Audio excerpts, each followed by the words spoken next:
तो अगर आपने 2016 या 2017 के बाद से WWE देखी है, उससे पहले की WWE एक्सपीरियंस करना चाहते हो, आज एक बहुत बड़ी गुड न्यूज़ है आपके लिए। आपको ऐसा लगेगा कि आप पुराने टाइम की WWE में जा चुके हो। Okay, hello chatters, my name is Rohit and you are watching Wrestle Chatter. तो इस वीडियो में गाइस हम लोग बात करने वाले हैं आज जो मंडे नाइट रॉ के एपिसोड के बारे में, लेकिन उससे पहले जॉन सीना के बारे में बात करते हैं। जैसे मैंने अभी वीडियो की स्टार्टिंग में ही कहा कि अगर आप पहले के टाइम से मतलब 2016-17 के पहले वाले टाइम में WWE देखी, उसके बाद से आप फैन बने हो, तो आपको ऐसा एक्सपीरियंस मिलने वाला है कि आप पुरानी वाली WWE में जा चुके हो, क्योंकि जॉन सीना का जो शेड्यूल WWE ने अनाउंस किया है, मेरे को यकीन नहीं हो रहा मैं 2023 में हूं। सबसे पहले आप इस वाले ग्राफिक को ही देखो, जहां पर जॉन सीना की स्मैकडाउन की सारी अपीयरेंसेस है यहां पर, और भाई लगातार पहले तो 8 अपीयरेंस है जॉन सीना की, और उसमें से 7 अपीयरेंस लगातार है। मतलब लगातार 7 एपिसोड्स में स्मैकडाउन के जॉन सीना अपीयर होने वाले हैं। इसका मतलब यहां से क्लियर समझ में आ रहा है कि जॉन सीना एक फुल फ्लैश जैसे फ्यूड करने वाले हैं अपनी की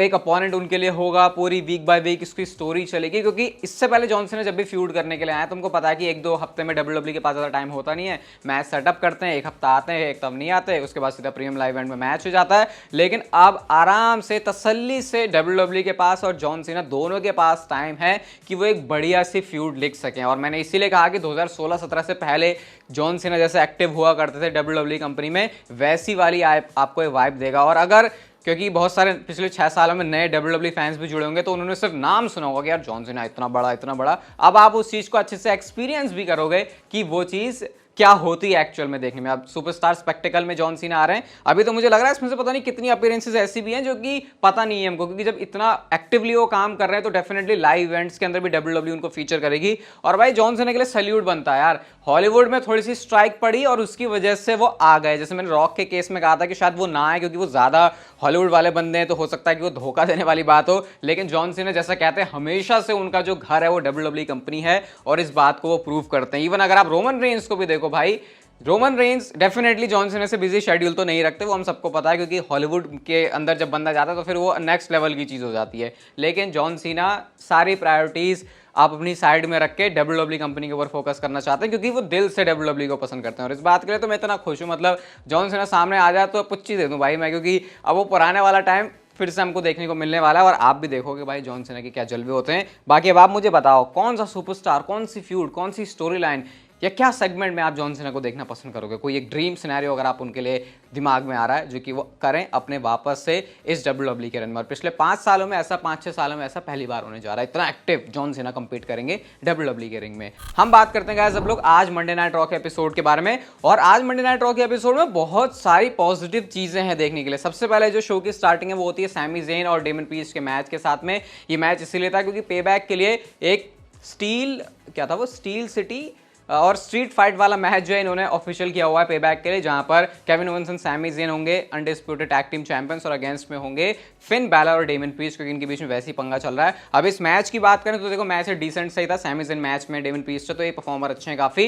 लेकिन मैच की जो मेन हाईलाइट थी वो था जेडी मैकडोना का एंड में आना, जो कि आते हैं मतलब सैमी ज़ेन अपनी हेलुआ किक लगा रहे थे तो उसको नहीं लगाने दिया, जिसकी वजह से साउथ ऑफ हेवन फिनिशर लगा के डेमन पीस्ट मैच को जीते। अब जेडी मैकडोना को लगा कि भाई मैंने मदद की है डेमन पीस्ट की मैच जीतने में, मैंने इसको असिस्ट किया है, तो ये मेरे से अब भाईचारा रखेगा। लेकिन वो भाईचारा कहीं पर भी नहीं था, उल्टा वो धक्का और देते हैं जेडी मैकडोना को। और जेडी मैकडोना तो बिल्कुल मंदिर के घंटे की तरह हो गए, जब भाई जिसको बजाए जा रहे हैं। सीन होता है कि उसके बाद केविन ओवेंस और सैमी ज़ेन ने आके बुरी तरीके से उनको तोड़ दिया। मतलब कि हेलुआ किक भी खाई उन्होंने, सैमी ज़ेन का स्टनर भी खाया। स्टिल जेडी मैकडोना काम पूरा कर रहे हैं जेडी में आने के लिए, जजमेंट डे में आने के लिए, लेकिन वो चीज़ अब तक उनके लिए पॉसिबल हो नहीं पा रही है। फिन बैलर को उनके लिए सॉफ्ट कॉर्नर है, लेकिन वो बात जजमेंट डे के मेंबर्स को, स्पेशली डेमन प्रीस्ट को बिल्कुल भी पसंद नहीं आ रही। इसके बाद गाइस शो पर एले नाइट का थीम सॉन्ग प्ले होता है, लेकिन एले नाइट का थीम सॉन्ग प्ले होके एले नाइट बाहर नहीं आते, मिज बाहर निकल कर आते हैं। और भाई मिज सच में कतई जहर लौंडा है बिल्कुल। उसने जो परफॉर्मेंस दी है रिंग में आके, जो उसने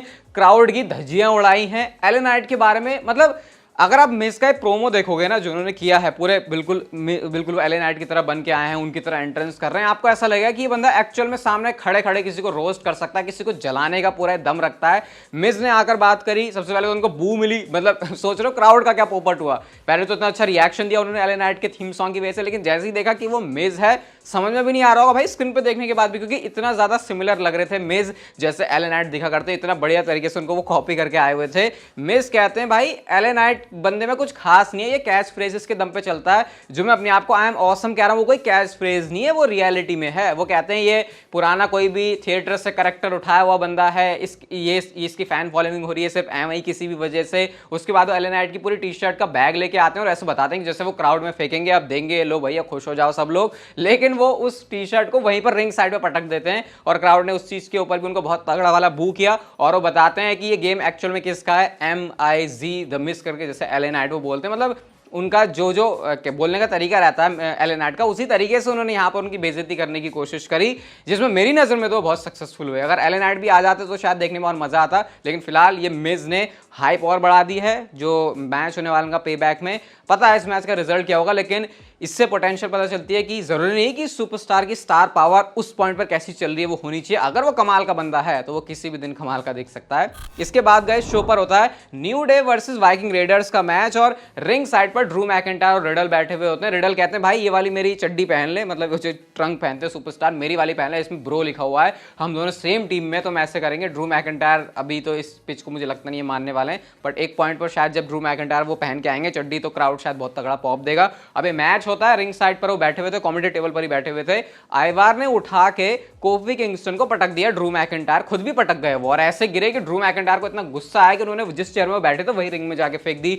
दूसरी चेयर भी वो फेंक रहे होते, लेकिन उस टाइम पर आइवार इन सबका ध्यान नहीं होता ड्रू मैकिंटायर पर, क्योंकि प्रोफेशनल है, ऐसा भी नहीं कि सच में मारना चाह रहे हैं।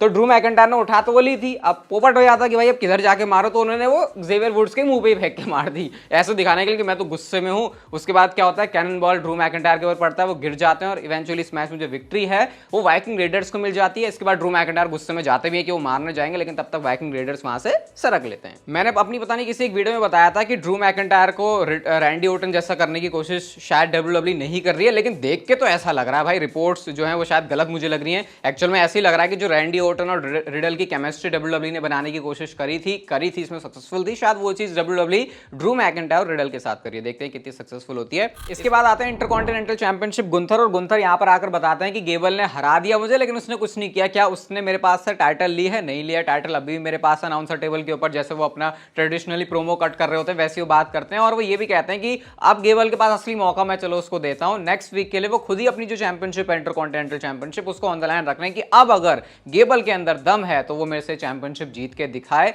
उसके बाद गेबल भी आते हैं और गेबल आकर बताते हैं कि इससे पहले तो उनको 10 सेकंड्स लगे थे हराने के लिए, क्योंकि काउंट आउट के सहारे से गेबल ने हराया था गुंथर को, लेकिन इस बार 3 पिन काउंट लगेंगे और मैं बन जाऊंगा इंटरकॉन्टिनेंटल चैंपियन। और आज शो पर जो है लुडविग काइजर और गेबल का मैच होना था, ये मैच यहाँ पे होता भी है। अब इस मैच में ऑब्वियसली भसड़ तो होनी ही थी, चैट गेबल ने वही अपना जो फेमस सुप्लेक्स है वो लगाया, लेकिन विंची ने आकर उसको ब्रेक कर दिया और इसकी वजह से डिस्क्वालिफिकेशन से मैच की एंडिंग हो जाती है। ओटिस भी आते हैं बचाने के लिए, लेकिन उसके बाद इंपीरियम के बंदे ज्यादा हावी पड़ जाते हैं और जब गुंथर अपना पावर बॉम्ब लगाते हैं तो उसको काउंटर करके उल्टा उन्होंने ही बजाना शुरू कर दिया गुंथर को।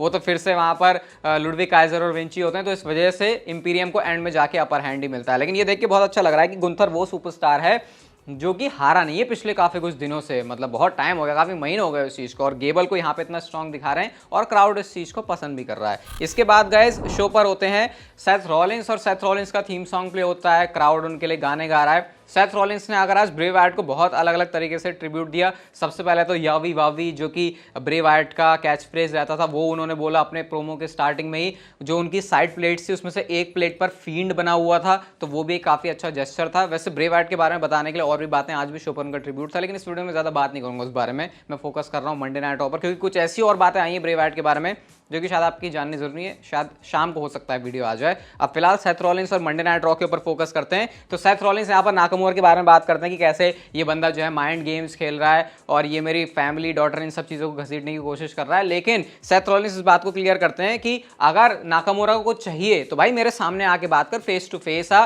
और अगर ऐसा नहीं होता तो क्राउड जो है मेरा ही गाना गाता रहेगा। अब क्राउड उनका गाना गा भी रहा होता है। शिंजुके नाकामुरा का एक और वीडियो पैकेज चलता है, और भाई जो भी बंदे ने शिंजुके नाकामुरा को सोचा है कि उसको अब हम जब दोबारा से रीबिल्ड कर रहे हैं तो प्रोमो पैकेजेस के थ्रू करेंगे, वीडियो पैकेजेस के थ्रू करेंगे, तो भाई वो बहुत कमाल है। जो जापानीज में नाकामुरा बोल रहे होते हैं, उनके सबटाइटल चल रहे होते हैं, वो बिल्कुल एक मूवी की तरह फील होता है।